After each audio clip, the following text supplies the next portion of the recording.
Episode 1 of Juvenile Justice starts with a blood-soaked kid named Seung-yu walking through the streets. It's snowing, the music is ominously festive, and he shows up at the police station, clearly rattled. As he approaches Detective Ko, he admits to killing someone, and shows off a bloodied axe to prove as much. As we soon come to learn, Seung-yu actually killed an 8-year-old girl and mutilated another boy, sending the region into uproar.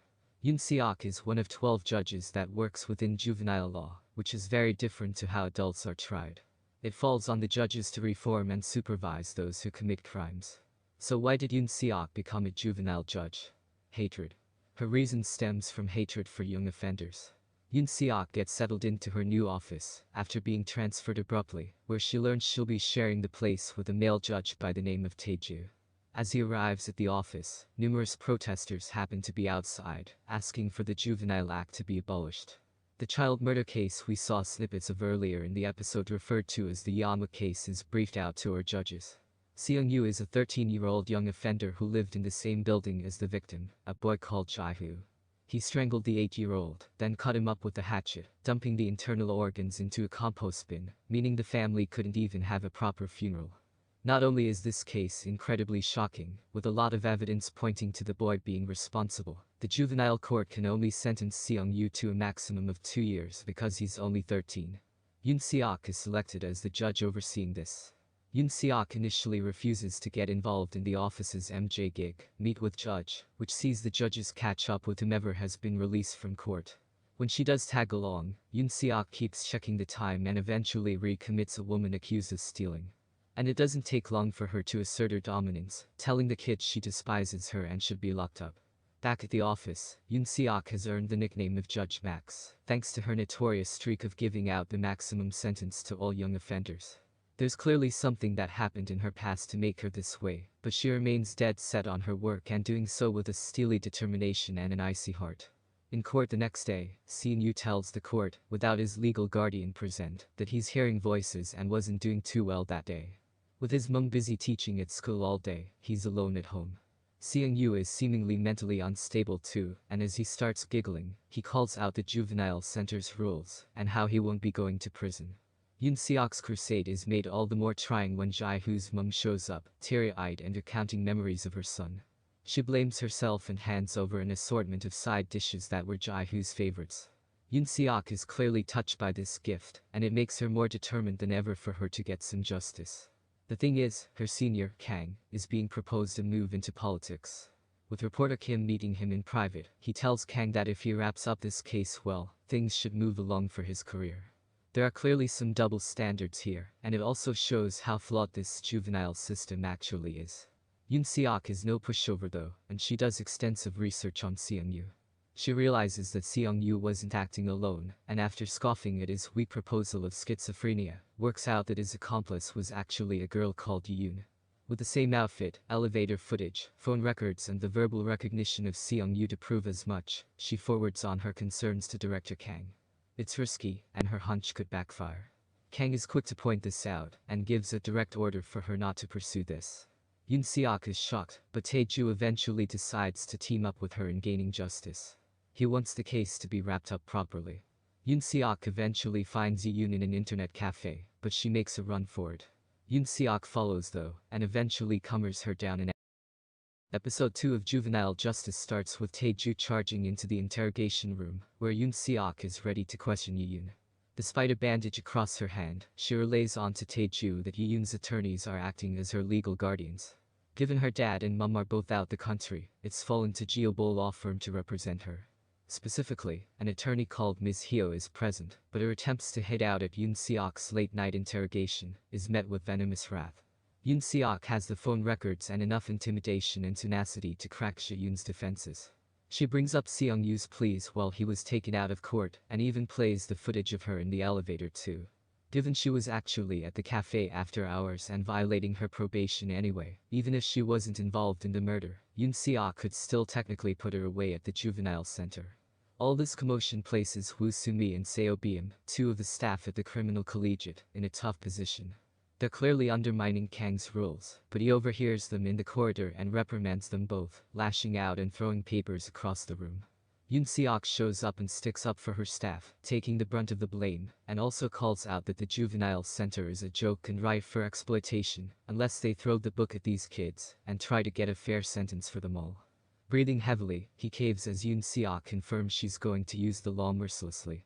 First up come social media records, and specifically Seong-yu communicating with someone intimately online about the crime. While she falls asleep at her desk, Tae-ju speaks to Seong-yu's mum in confidence. He has a much softer touch, and believes in making sure these kids don't re-offend, intent on rehabilitating them. Yoon Seok's unconventional methods and brash attitude causes uproar when reporters catch wind of what's happened. Specifically, the handling of Yoon being taken in for questioning is the main topic here. That not only reflects badly on Yoon Seok and the case in general, it also looks bad for Kang. Yoon Seok is well aware of who's responsible for this news, and calls out Ms. Hyo when she arrives at court. Hyo smirks as Yoon Seok is reprimanded by Kang for what's happened. The ensuing result of this sees the case reassigned to Tae-ju, who tries to cover for her until Yoon Seok stops him. She's aware that she's in the wrong, but likens it to losing an arm, in order to cut off the head of the enemy. Despite this news becoming mainstream, it doesn't dissuade any of the judges as they prepare for the murder case to go ahead. Both Seong-yu and Yoon are on the stand, with Kang, Yoon Seok and Tae-ju all present. The trial goes ahead, and the lawyers realize they're in a bit of a bind with both Yoon and Seong-yu together. So naturally, Yoon Seok suggests separating them both to incriminate the other. It works an absolute treat, and the pair end up screaming out their truths to one another. Given they both made voluntary confessions, Jae-hoo's mum takes the stand and pleads with the judges to give out a tough sentence. That sentence comes in the form of Yoon put in jail for 20 years, while Seong-yu is given probation level 10 and 2 years imprisonment. There's justice for Jae-hoo, and as Yoon Seok watches the pair being taken out to court, the camera pans down to show a photo of Jae-hoo on her desk. When Seong-yu's mother comes storming in, confronting Tae-ju about changing her mind, Yoon Seok is quick to point out her son is responsible for what happened to Jae-hoo, and deserves to be punished. In private, Yoon Seok calls out Tae-ju for making false promises, and then sighs harshly, telling him she can never get used to juvenile cases. She does also tell Tae-ju that he's done a good job before heading home. But did the punishment make up for the crime? Will the culprits actually feel remorse for their actions? And is there such a thing as justice? These questions circle this heart-wrenching story as the camera pans down to show a frightened girl Yuri banging on the doors to the juvenile. Episode 3 of Juvenile Justice starts with the protesters continuing to push for the Juvenile Act being abolished. Kang takes to the TV stations and compromises, suggesting it should be increased to 5 years rather than 2, but vehemently refuses to entertain the idea of abolishing the act completely. Meanwhile, Yoon Seok ends up with quite the shock as Yuri stumbles through the doors to the office. She and Tae-ju hurriedly phone an ambulance, bringing her in to be checked out. While she's on a stretcher, Tae-ju updates Yoon Seok on Yoo-jae's rough upbringing. She's currently on probation with a history of theft and prostitution. Usually the judges phone her every night, but this time she wasn't picking up. She never actually showed up to work either, which only compounds the concerns. While Tae-ju heads home, Yoon Seok sticks around to ask her some questions. When she notices her wounds, Yoon Seok gives her a day to think it over and get back in touch. Oh, and Yoon Seok has also covered the hospital bills too. Yoon Seok is smart, though, and believes these injuries are a result of domestic violence. This is something she echoes during a big seminar with all the other judges, pointing out how stifled the current system is to dealing with domestic violence, and how that needs to change. Yoon Seok decides to follow up on this, and heads to Yuri's workplace, asking her about the girl's behavior and mannerisms. Yuri is only accustomed to doing 7-hour shifts by law, but that leaves several hours unaccounted for. However, one of the women at the salon takes Yoon Seok aside and points out that a strange man used to arrive at the salon and take Yuri away. Could this be the person responsible for the abuse? Yoon Seok heads back to see Yuri, but she's discharged from hospital, eventually picked up by her grandmother. She seems pretty flustered when she wheels Yuri away, seemingly knowing more than she's letting on. Yoon Seok quickly figures it out. She visits the care home and learns Yuri would show up almost every day. Despite being rude and smelling of cigarettes, she'd still make an effort to be there for her grandparents. Her resentment toward her grandmother is partly because of her excuses for the abuse Yuri suffers from, which she's well aware of. Yoon Seok soon realizes that the abuser here is actually Yuri's father, which also reinforces who the strange man who showed up at the salon was. As he shows up at the police station to file a report, Tae-ju believes Uri should be protected. When he relays these concerns on to Yoon Seok, she decides to charge Uri and lock her up. Meanwhile, Kang meets with Assemblyman Eam, where they discuss the upcoming by-elections. The assemblyman believes he'd be a great fit for the National Assembly. This leaves Kang with a difficult decision to make, given he's served 22 years at the courthouse. Uri disappears from hospital that night, leading Uri and Tae-ju on a wild goose chase to try and find her. The thing is, Uri is actually off meeting a boy named So-wee, who's part of a runaway gang. She wants to try and make a fresh start, but she's blindsided and beaten to the ground after having her money stolen by these kids. When Uri is found and taken to the convalescent hospital, Tae-ju shows up and tries to convince her to take out a restraining order against her father. Yoon Seok is far less forgiving, though, and shows up with orders to have her arrested again given she's broken the terms of her probation. Tae-ju is absolutely furious, but that's partly because he too suffered from abuse growing up. The next day, the court case for Uri goes ahead. Interestingly, Yoon Seok actually spoke to Uri prior to this and locked her up on purpose. She wanted this to go to trial, so she could properly prosecute the abuser and allow Uri to go home. Part of this comes from Detective Ko investigating Won-sik, Uri's father, which includes audio footage of him beating Uri down with a baseball bat. Tae-ju listens to all of it, complete with white knuckles. Won-sik pounces on his mother when he learns her confession is what started all of this, prompting Tae-ju to jump in too. Given his history, Tae-ju pins Won-sik down and begins choking him. As Won-sik struggles to breathe, Yoon Seok shouts his name to make. Episode 4 of Juvenile Justice starts with Yoon Seok sentencing Won-sik to 200 hours community service and banning him from seeing Uri. Not only that, she also puts up a restraining order and reminds him that this can be changed or modified at any time. Oh, and she also tells him he needs alcoholism treatment too, which he needs to pay for himself. With the Uri case resolved, a teary-eyed Uri stands with Yoon Seok outside, quizzing just why she's doing this for her. After instilling some words of wisdom, including being respectful to elders and smiling without a reason, she leaves. Interestingly though, Yoon Seok receives a message from Yoo-jae later that evening, telling her she's going to try and be good from now on. Tae-ju's stake in all this comes from the past and specifically the incident involving his father. He was actually arrested for attempted patricide and after being released, worked incredibly hard to be part of the juvenile court. Tae-ju wanted to make sure other kids were as lucky as he was to escape that hell, which is thanks to a judge in the past who helped whip him into shape. However, he can't even remember the man's face. After divulging these details to Yoon Seok during a drunken night at the Pajang Matcha, a street stall bar, Yoon Seok sets her boundaries and reminds him not to open up about his personal life again. She doesn't want to do the same thing and ultimately tells him to keep things work-related. Anything personal just makes her uncomfortable. Meanwhile, Kang's decision to join the National Assembly weighs heavily on his mind. He sentences a girl called Eun-jae to join the Purium Home for Girls after fraudulently obtaining 60,000 won. With an alcoholic father, no income and forced to eke out a living, Kang decides to offer a lenient punishment because of this. This facility is run by Oh Seon-ja, who happens to be a star lecturer and a pretty big deal. She's designed a really effective program, something that helps rehabilitate these young ladies and get them back on their feet, away from crime. These sort of homes are generally family-run facilities, as they get very little government funding.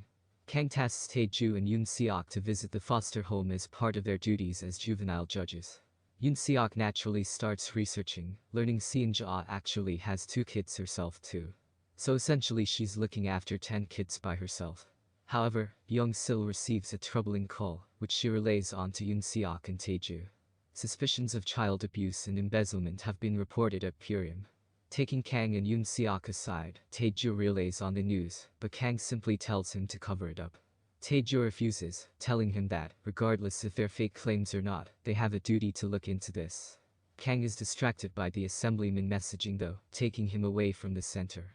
He waves away his responsibilities and urges Yoon Seok and Tae-ju to continue their investigation like normal. Yoon Seok points out that kids are impatient and sooner or later, they'll open up. The kids are interviewed, one at a time, where they reveal the horrors of Purine. Seon-ja feeds them spoiled food, beats them, and even forces them all to clean her house, and the neighbors too.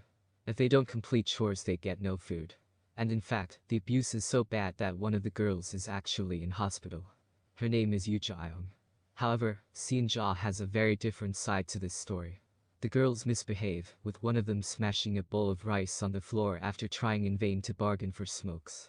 The work with the neighbors is not slave labor but in fact, an opportunity to help the community see that these girls are not criminals, and have just been led down a bad path. They know that nothing is permanent here and have tried to bend the rules.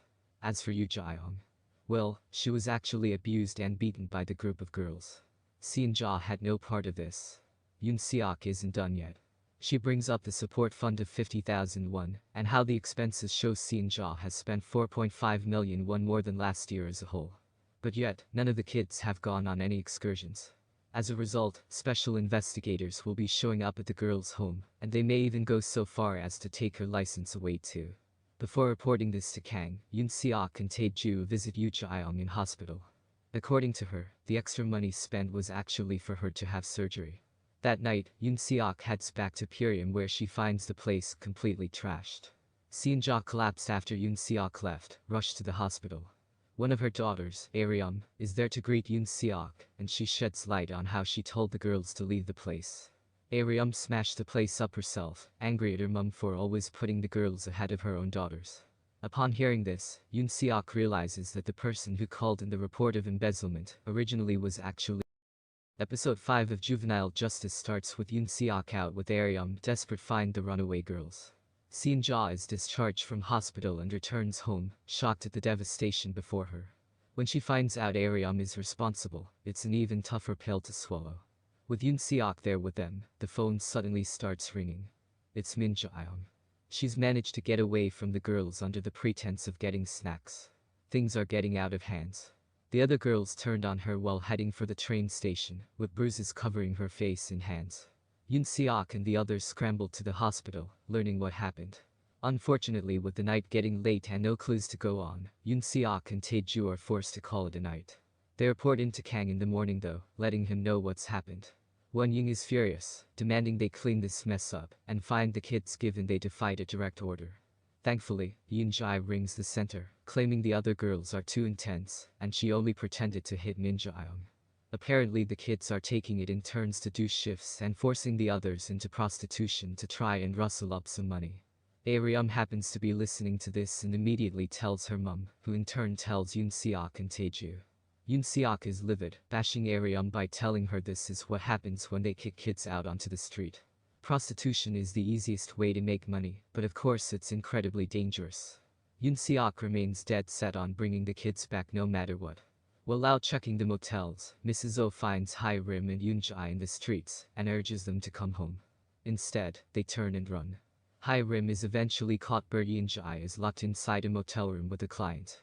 Yoon Jae doesn't want to go through with this, and even threatens to kill herself to try and stop him. Unfortunately, it doesn't dissuade him. In fact, he grabs Yoon Jae round the throat and chokes her out, just as a returning detective Ko kicks the door open and saves her life. Yoon Jae joins the other girls as they're rounded up and taken away. A worried Mrs. Oh watches on as Yoon Seok thanks Detective Ko for his help, especially on his day off. As a result of what's happened, Yoon Jae is taken to a juvenile classification home where she'll receive therapy. The rest of the kids are to be interviewed by the police. Young Na is still missing though, but Aryum knows where she is.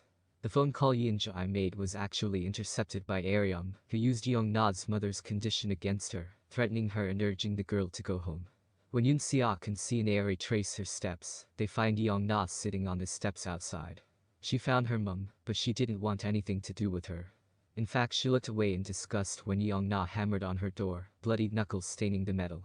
When her partner head out and saw the girl in an enraged state, he beat her down to the ground too.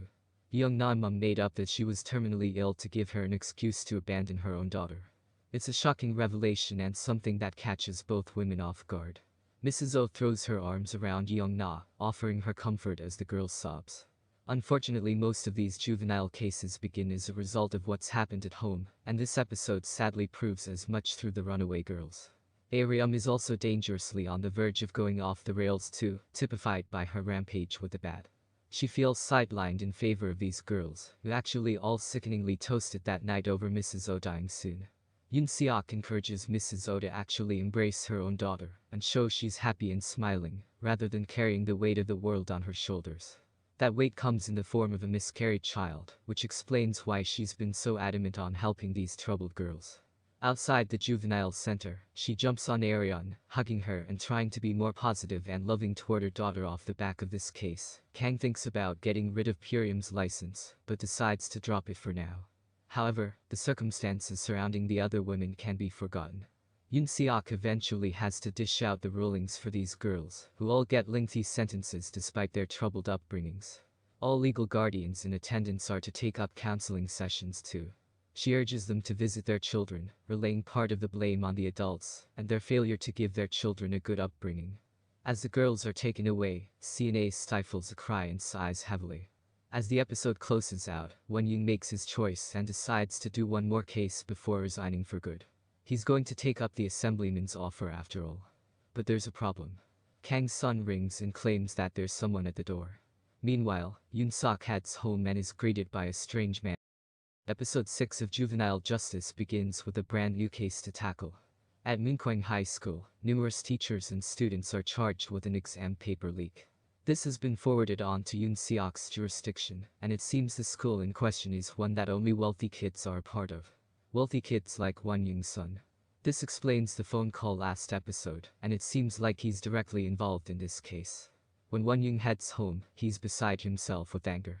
He's been assigned the case to spearhead, but yet, learning his son is part of this whole scandal, calls into question his morals and his duty. Because of this confession, he's unable to stay quiet and cover up what he's done. Despite Sin-yu being a senior now, Won-young is put in a very difficult position. Eventually he turns and walks away, leaving his wife howling in sadness. Meanwhile, Yoon Seok is approached by I-hwan, the man out in the streets. According to Yoon Seok, something happened 5 years ago that caused her to die, and it seems she's supposed to be in therapy, at least if his concerns are anything to go by. When Yoon Seok heads inside, she slumps to the ground, breathing heavily. The next day, the judges join together to discuss the logistics of this case.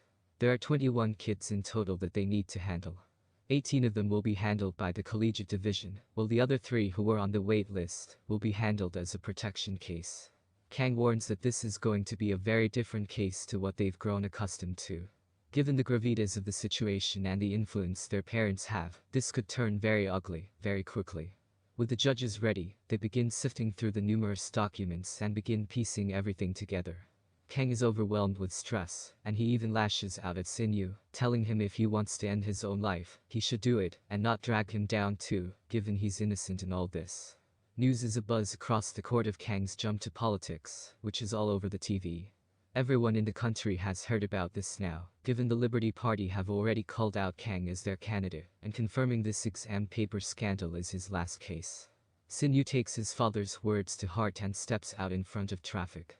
Won-young is shocked, and his own words egging his son on to end his life hammer home. Won-young has always been hard on Sin-yu, grilling him for not having good grades, berating him in front of his brother, and failing to show him proper brotherly love. Both of these incidents have been enough for him to make this choice. Sin-yu was getting by on 3 hours sleep for months, and despite all that, Won-young never acknowledged him. And now, looking through the text messages, while Sin-yu's life hangs in the balance, it hits home just how much he hasn't been there for him. Kang makes a big choice, and sits down with Assemblyman Eum, deciding to drop out of the election. He reveals all about his son, and how he's part of the case. So what? Is Eum's reply. Eum wants him to keep running, and to cover all of this up. If he actually opens up, and tells the truth, a whole world of issues will come down on him, the family, the court, and everyone else involved. Eum likens this to a battle of survival, and implores him to do everything he can to protect his son. Meanwhile, Yoon Seok starts the court proceedings, with various students and teachers talking about the exam paper scandal. With the school dropping out of the top 5 best in the country and acceptance rates dwindling, the fierce competition for students to be the best turned this into a FOMO, fear of missing out, competition. With Won-young now compromised, and doing what he can to protect his son from being found out, both Yoon Seok and Tae-ju learn that the prosecution witnesses are being excluded from the case. Yoon Seok is shocked, and as she calls out his decision, Won-young snaps and knocks a whole stack of papers off his desk, even smashing a photo in the process. This is pretty symbolic, given it's a picture of the group, and it's almost like he's shattered the integrity of the court. Tae-ju is convinced that Kang is an impartial judge, but Yoon Seok realizes there's something fishy going on. When one of the students claims there may be others involved that haven't been caught, Yoon Seok decides to enlist Taeju's help to get to the bottom of this. This student actually heard one of the teachers boasting about there being 24 students involved too, but only 21 have been caught. This leaves 3 unaccounted for. Yoon Seok soon learns that the English teacher, Han Jae-won, is a key witness here. It seems 6 of the students actually got an easy question wrong, each inputting the same nonsensical answer. It would appear that the questions weren't leaked after all, it was the answers. Given one of the questions was actually changed on the exam, this should make it easier to track down the missing kids. She deduces that these kids dropped out before things got hairy, escaping the wrath of being found out. Won-young is not happy when he finds out Yoon Seok and Taeju are following up this lead and encourages them to stop crossing the line. Yoon Seok continues down this line of inquiry and calls out Sin-yu. She realizes Kang's stress and Sin-yu being in hospital point toward Kang's son being involved. Yoon Seok is onto him now, and as she calls him out, the episode comes to a close. Episode 7 of Juvenile Justice begins with Won-young reeling over his son being found out. Yoon Seok is adamant he needs to tell the truth, but instead, he ushers them away and decides they should talk at the office instead. The next day, Yoon Seok remains determined to find out the truth about Won-young. However, she's interrupted by the court schedule being changed. Won-young is already in his robes, ready to go to court. He also hasn't bothered telling the chief judge what's happened either. Instead, Kang berates Yoon Seok for crossing the line at the hospital and suggests she put her robes on ready to join him in court. With the evidence skewed in favor of the defendants, and Kang refusing to allow prosecution witnesses to go forward, he instantly dismisses the idea of this being challenged. However, Yoon Seok undermines Kang's compromise position and calls a recess for an hour. Behind closed doors, Yoon Seok challenges Won-young's decision and calls him out for rushing through this trial. She demands he speak to the chief judge, but instead, he scoffs at the notion and reminds her that she has no evidence to back up the claims. Yoon Seok is shocked, realizing that her superior is compromised, and tries to make sense of what's happening. Taeju decides they should stop kicking the hornet's nest, echoing back what Won-young originally said about prosecuting based on evidence rather than hunches.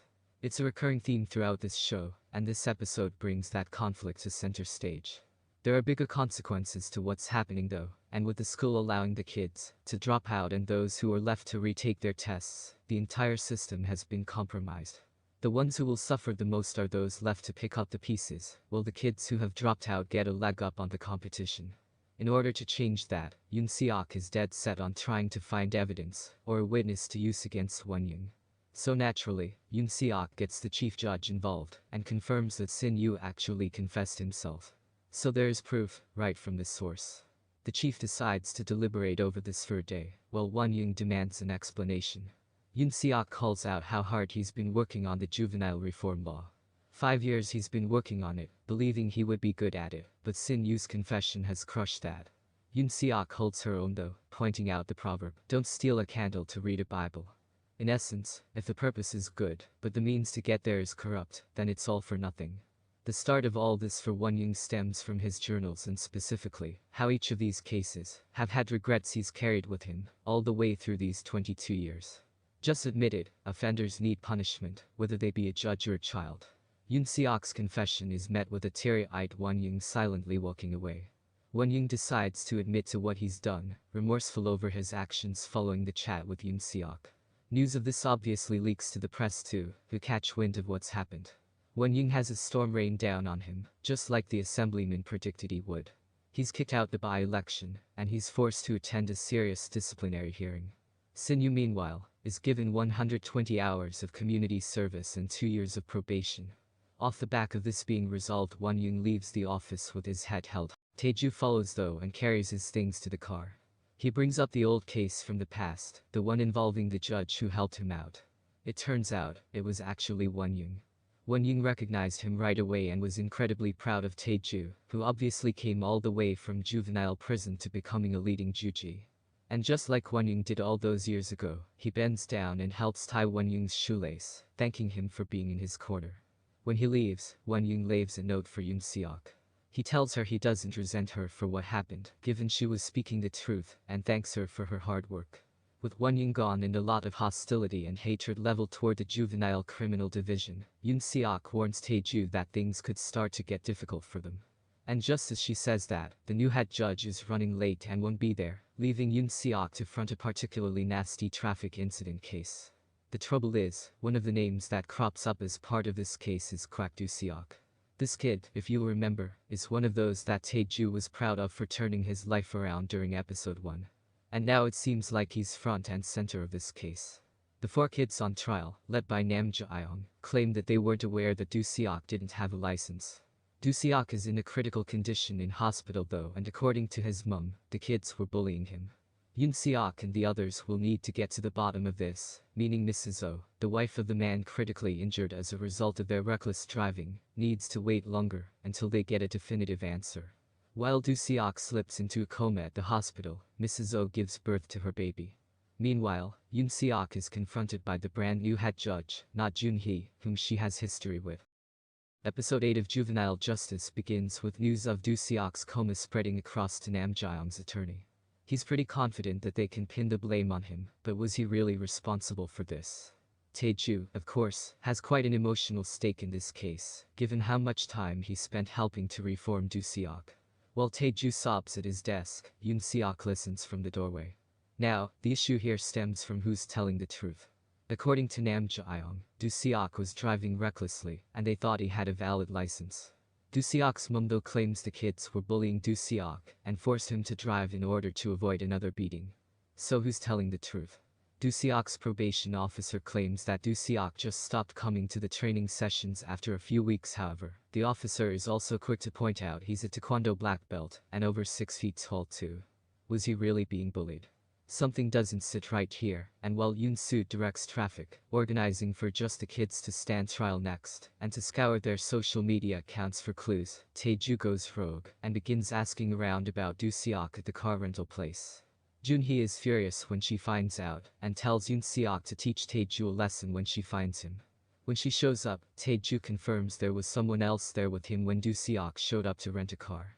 It seems like this girl could be a key witness, but that's going to be a lot harder, given all the kids have scrubbed their social media channels, deleting absolutely everything to make sure they can't be incriminated. However, someone drops off a USB stick at the station. Within this, it shows footage of Do Seok being beaten up by the kids, willingly letting them beat him down. This seems like Do Seok's mother's claims are true. Yoon Sok implores Tae-ju to stay level-headed, reminding him that getting emotional right now is not going to help anyone. Yoon Seok studies the footage and learns that this is not fabricated. It would appear that the kids were blackmailing Do Seok, as he mutters, "You said, you delete the photos." With this footage, Yoon Seok plays this in court for the different kids. The truth here is that one of the girls in the group, Mi-ju, actually had some incriminating photos used against her by Nam Ja-eong and the other kids. Do Seok jumped into the group and tried to help, determined to get the photos deleted for her. Only, the group started to bully him too, with things escalating and getting worse and worse. Mi-ju showed up at the rental place to stop Do Seok, who remained dead set on helping her photos be deleted. He did all of this for her, and now with the photos actually deleted, it could have cost Do Seok his life. However, it's already cost a life. Remember the motorcyclist that Do Seok and the kids hit? Well, Oh Jae-sang has passed away. In doing so, this is no longer a protection case, and has escalated to the prosecutor's office, meaning it could be tried as a criminal offense. Jun-hee sees this as a trivial case, and implores the judges to start rocketing through this, given juvenile cases are all about speed. The next day, Jun-hee fronts the court case as the kids decide to team up and implicate Do Seok for the driving. However, photos of bruises hint at a sustained period of beating, while the footage of Do Seok being beaten up only reinforces this. Sergeant Kim, the guy from the drunk driving checkpoint, also claims that the kids were tense, especially the girls. As Jun-hee calls a recess, she decides to wrap up the case completely. In doing so, she goes easy on the kids and claims there's not enough evidence and decides that they're all innocent. There's no justice for Do Seok or the poor man who died as a result of this. Yoon Seok calls out Jun-hee's attitude and motivations later on, specifically over her nonchalant attitude and how she's rushing through these cases. Given the kids' reaction, cheering and whooping over getting the all clear, Tae-ju feels sick to his stomach, while Yoon Seok reminds them that they'll carry this with them for the rest of their lives. One person here who clearly can't deal with the guilt is Mi-ju. While the other kids are nonchalant over what's happened, she sinks to her knees and begins sobbing loudly outside court. Taeju is also torn up over this outcome, while Yoon Seok bitterly reflects on the cold, hard truth of law. After all, evidence is what makes or breaks cases, and without that, there's not much to go on. When Yoon Seok shows up at work the next day, there's a new case to work on, a gang rape case. However, the boy in charge of this is called Hwang In-jun, and Yoon Seok has history with this boy. She's shocked and stumbles backwards from the table, eventually Episode 9 of Juvenile Justice begins with Yoon Seok waking up in hospital. She's suffering from burnout syndrome, which is essentially being malnourished and exhausted. With no emergency contacts or next of kin to note, Taeju shows up and plays the role instead. Yoon Seok discharges herself and heads home. Taeju follows, and notices her apartment is void of items. Save for books wrapped up and empty bottles of water, she has very little. Taeju leaves Yoon Seok to sleep, heading out and getting her some food and water to see her through for a while. In the morning, Yoon Seok shows up at the office ready to tackle this gang rape case. The victim is a girl by the name of Sine. Her dad is a truck driver, gone for extended periods of time, and he reports her missing to the police. Sine does show up some time later though, passed out on a mattress at a construction site. Bruises cover her like a grotesque, purple blanket, while it would appear that the boys forced her to drink. DNA collected from her incriminate two of the men who later confess, but Sine's statement is inconsistent, with her unsure whether there were 3 or 4 men involved. The situation then turns to Hwang In-jun, which certainly riles up Yoon Seok. Junhee makes the decision for Yoon Seok to be the lead judge for the 2 boys accused of raping Sine, while Taeju is assigned the In-jun case. Yoon Seok is not happy. So what is Yoon Seok's emotional stake in this? Taeju does some research into In-jun and learns he actually killed someone back in high school. He dropped a brick off the roof, which hit the victim, killing them instantly. Junhee was the judge in charge at the time. This has a personal connection to Yoon Seok, but the case itself already has audio evidence of In-jun admitting to being roped into joining the gang rape. While talking to Sine's father, In-jun shows no remorse and even laughs about what happened, making it out to be a big joke. Unfortunately, despite the confession, Sine's father assaults the boy, meaning the evidence can't be used in court. In-jun has been on probation 7 times, and for a litany of different reasons, including assault and murder. When Yoon Seok tells Junhee she abhors young juveniles, she decides to switch the case over, and allows Yoon Seok to front the case after all. It's soon revealed that Yoon Seok's son was the kid hit with the brick. Yoon Seok is determined to show him how scary the law can be, and wants to make sure he's sentenced for a long time.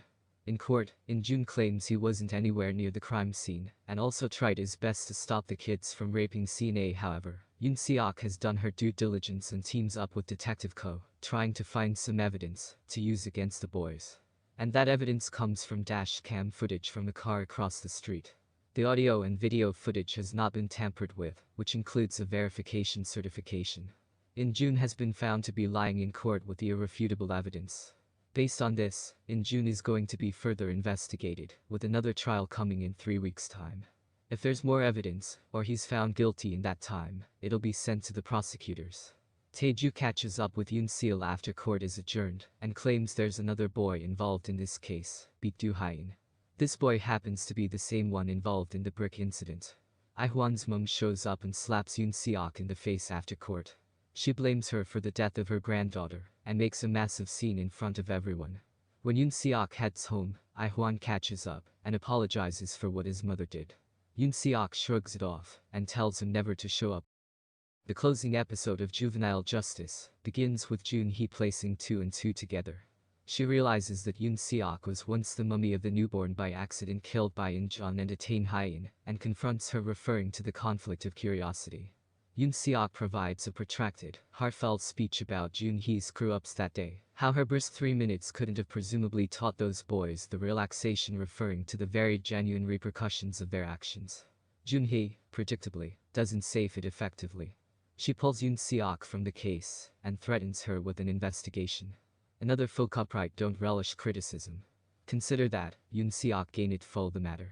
No matter Tae-ju's warnings, she presses him for data about why he commended a teen high and may presumably also want been current, and he tells her about one in all the girls he's accountable for who worked with the runaway gang as fragment of a grift to assault and blackmail males the use of the services and products of prostitutes.